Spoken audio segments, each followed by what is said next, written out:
তো বন্ধুরা আজকে একটুকুর জন্য মার খেতে খেতে বেঁচে গেলাম। তো ঘটনাটা প্রথম থেকে বলা যাক। তো চলো বন্ধুরা ভিডিওটা শুরু করা যাক, লেটস গো। তো বন্ধুরা সকাল থেকে চা মুড়ি খেয়ে বেশ ফুরফুরিয়ে মেজাজে বেরিয়ে পড়লাম স্ট্যান্ড যাবার উদ্দেশ্যে। তো এমন সময় ফোনটা বেজে উঠলো। তো ফোন করেছে একটা কাকু।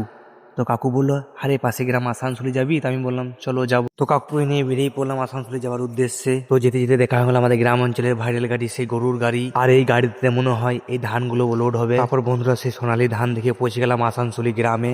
তো আসানসোলি গ্রামে গিয়ে দেখা হয়ে গেল সেই বেশু বন্ধুর সাথে। তো ওই বন্ধুরা কোথায় গিয়েছিল, আর সঙ্গে দেখছো দুটো বাহন আছে, ওই বাহন দুটো হাট দিয়ে মূর্তি যেখানে যায় বাসু সঙ্গে করে নিয়ে যায়। তারপর সেই কাকুকে নামিয়ে দিয়ে খানিক আসানসোলি গ্রামটা ঘুরে ঘুরে দেখছি, অনেকদিন পর আসছি তো ওই জন্য ঘুরে ঘুরে দেখে নিয়েছি সবকিছু। তো এমন সময় দেখছি আমাদের পাড়ার দাদু দেখছি আসানসোলি গ্রামে রয়েছে, কে জানে কি করতে এসছে। তো আমিও চললাম সেই দাদুর কাছে, দেখি দাদু আবার কি করছে। তো গিয়ে দেখি দাদু সই সরবে মাথায়, তার জন্য এখানে প্রিপারেশন নিচ্ছে লালুদার সাথে। এটা লালুদা বটে, লালুদার বাড়ি বটে এইটুই।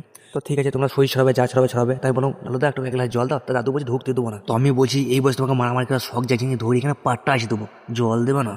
তো লালুদার সঙ্গে আর এই দাদুর সঙ্গে লেগেছে মারামারি। তারপর বন্ধুরা অনেক মারামারি করলাম। তো মারামারির পরে দাদুকে অনেক ম্যানেজ করলাম। দাদুকে ম্যানেজ করার পরে লালুদা খানিক ম্যানেজ করছি, খানিক পটাইছি, দেখি মারলে খানিক পটাইতে পারি নাকি। তো লালুদাকে বলছি, লালুদা দেখো একসঙ্গে অনেক রাজমিস্ত্রি কাজ করছে, এখন ওইগুলা মাইন্ড করলে হবে, খানিক আর কি ফোরে করছে, মারামারি হইতেই পারে, এই আর কি মারছি। তো তখন লালুদা বলছে, তুই তার কাটা মাল তোর সঙ্গে থাকলে আমি তার কাটা হয়ে যাবো, তা ভাগ ভাগ ভাগ আমি চলে যাবো, তুই থাক এখানে। তারপর লালুদার এইসব কথা শুনে মনটা টক হয়ে গেলো। তো কি করে বন্ধুরা মনটা টক করে আবার ঘর চললো। তো বন্ধুরা ব্লগটা এখানেই শেষ করছি, পরবর্তী ব্লগে দেখা হবে। ভালো থাকবে, সুস্থ থাকবে।